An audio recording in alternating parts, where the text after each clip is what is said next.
Welcome everyone. It's April 1st, Tuesday, 10:30 p.m.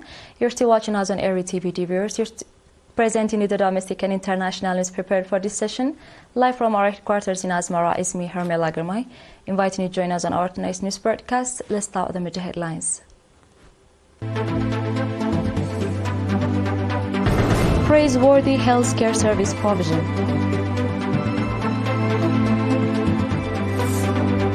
Rehabilitation of disadvantaged citizens.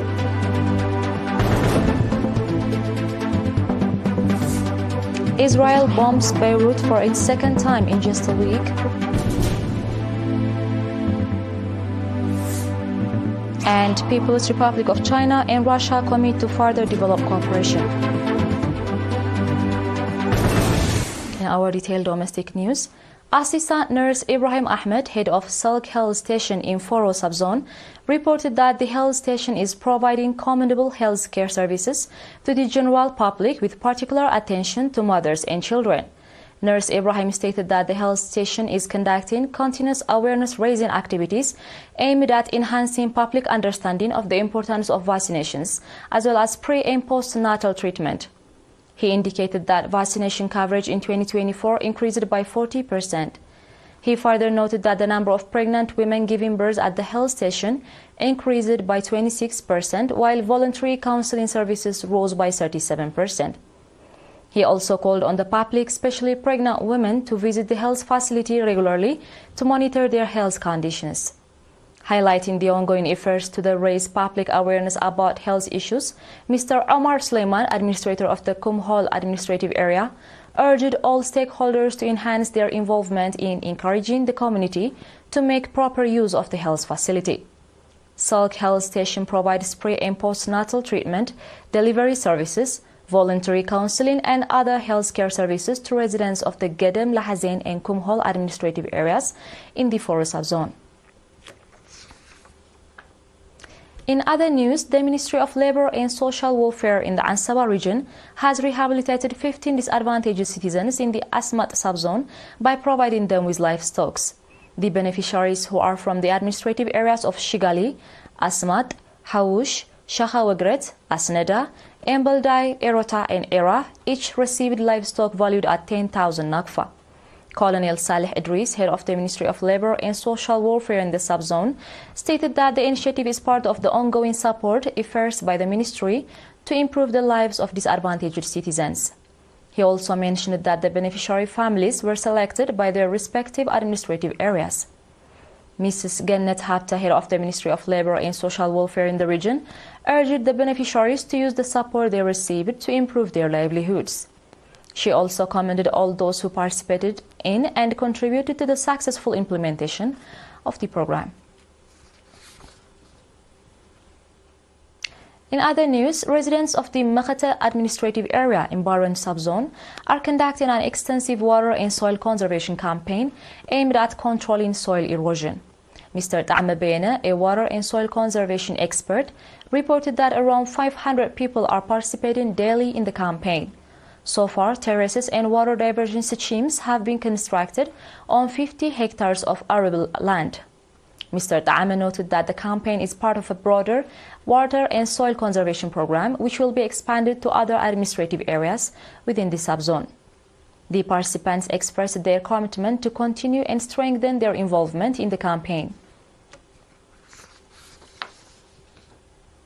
Dear viewers, do stay tuned for our international news right after this short break.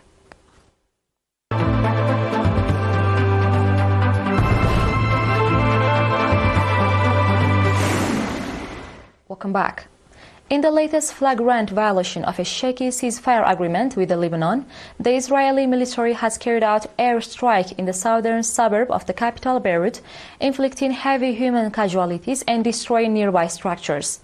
The latest airstrike that targeted a densely populated area in the morning hours today was followed by condemnation from the Hezbollah resistance movement. Warning Israel's continued attacks on the group or Lebanon's capital will accordingly face retaliation.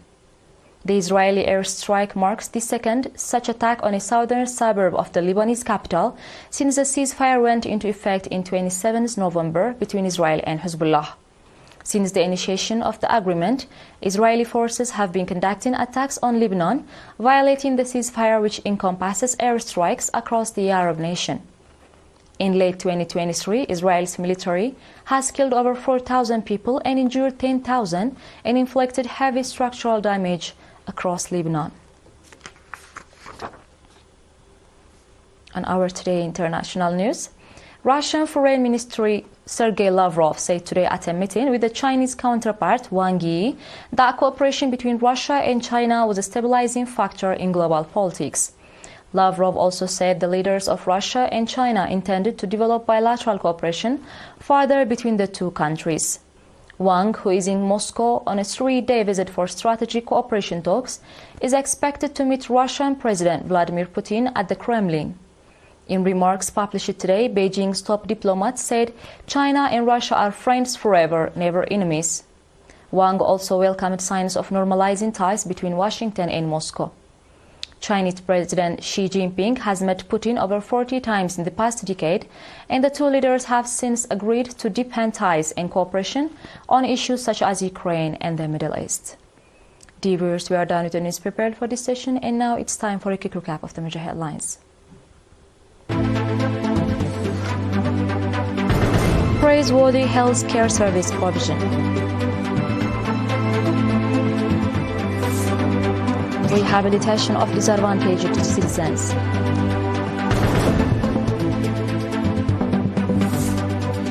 Israel bombs Beirut for its second time in just a week. And People's Republic of China and Russia commit to further develop cooperation. Ladies and gentlemen, that was all for tonight. Thank you for joining us and have a blessed one.